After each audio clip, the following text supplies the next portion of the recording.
আমাদের সেরা কোনো ভাবি আছে? এই অক্সফোর্ডের কোনো ভাবি আছে? মেডিকেলের কোনো ভাবি আছে? সেই ভাবি জোরে বলো, আরো জোরে। সবার সেরা রাজবাড়ী মেডিকেলে, অক্সফোর্ডে, সারা দেশে সবার সেরা। জোরে বলো, আরো জোরে। সবার ভাবি, আমার ভাবি, তোমার ভাবি, জোরে বলো।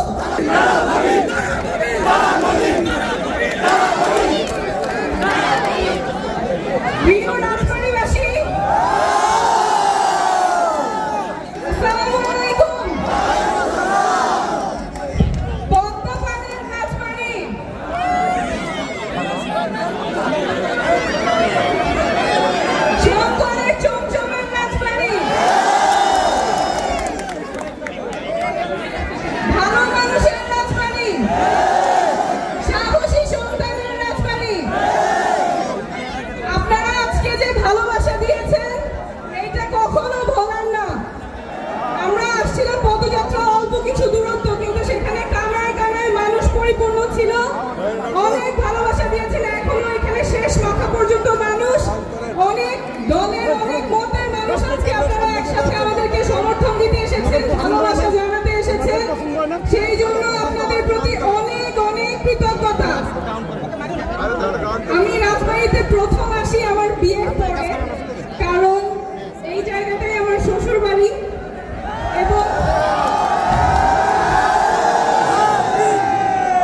যেহেতু শ্বশুর বাড়ি সেজন্য এখানে অনেক সময় কাটানো হয়েছে। দেখেছি যে আপনারা কত সহজে একটা নতুন মানুষকে আপনারা আপন করে নিতে পারেন, কাছে টেনে নিতে পারেন এবং আপনারা সবাই একটা অনেক বড় পরিবারের মতো একজন আরেকজনের খেয়াল রাখেন, একজন আরেকজনের দেখাশোনা করেন, বিপদের পাশে থাকেন। এই জন্যই বোধহয় ভালো মানুষের রাজবাড়ি বলা হয়,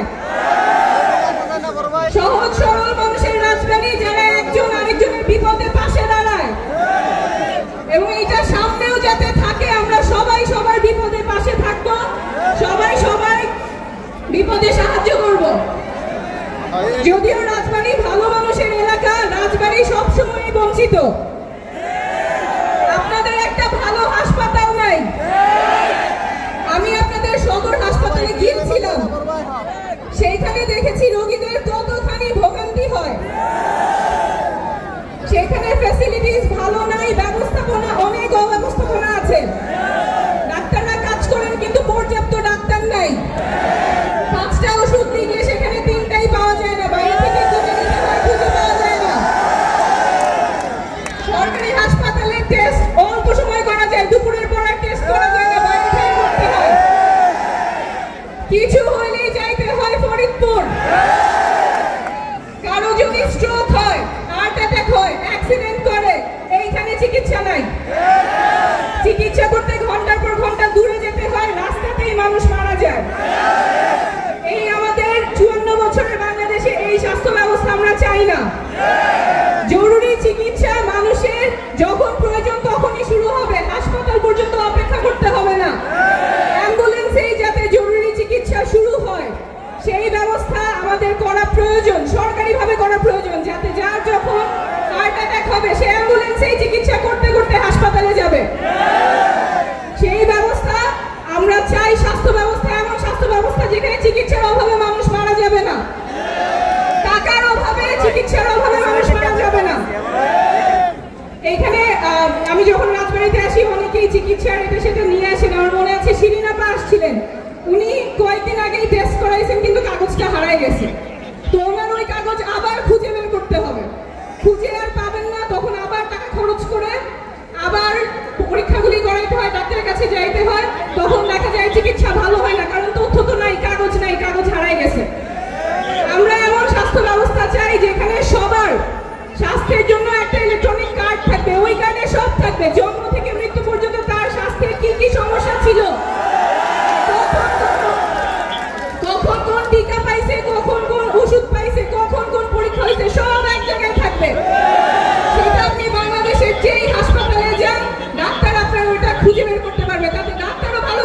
দিতে পারবে, আপনারও ভালো চিকিৎসা হবে।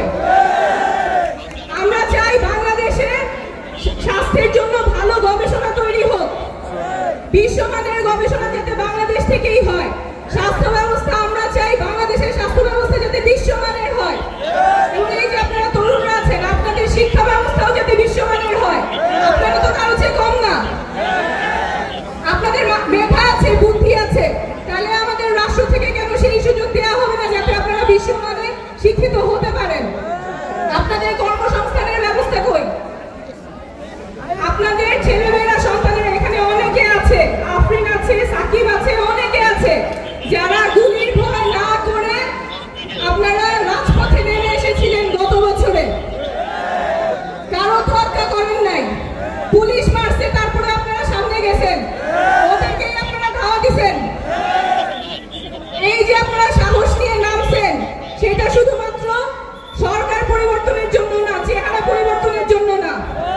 এই ভাঙা দেশটা যাতে জোড়া লাগে, ভাঙা দেশটা যাতে বদলায়, নতুন দেশ হয়, যেখানে রাষ্ট্র নাগরিকের সবার, রাজবাড়ির মানুষের জন্য এবং সকল জেলার মানুষের জন্য যাতে বাংলাদেশ হয়, সরকার যাতে সবার জন্য কাজ করে, সেই জন্য আপনাদের ছেলেমেয়েরা রাস্তায় নামছে। এবং ওই কাজটা আমরা আপনাদের কাছ থেকে শুনতেছি, ওইটা আমরা করে ছাড়বো। এই নাগরিক পার্টির আপনি যারা দেখতেছেন, কেন্দ্রীয় নেতৃবৃন্দ আছে, আমরা সবাই মাঠে এই জন্যই নেমেছি যাতে দেশটা সুন্দর হয়, দেশটা যাতে সকল নাগরিকের হয়। সেই জন্য যা যা সংস্কার করা প্রয়োজন, যা যা পরিবর্তন করা প্রয়োজন, আমরা সব কিছু করে ছাড়বো। যেই সংবিধানে প্রধানমন্ত্রীর ক্ষমতা থাকে সর্বময়, সে রাষ্ট্রের বাহিনী ব্যবহার করে নাগরিককে গুম করতে পারে, খুন করতে পারে, ওই সংবিধান আমরা রাখবো না। ওই সংবিধান আমরা বদলাবো।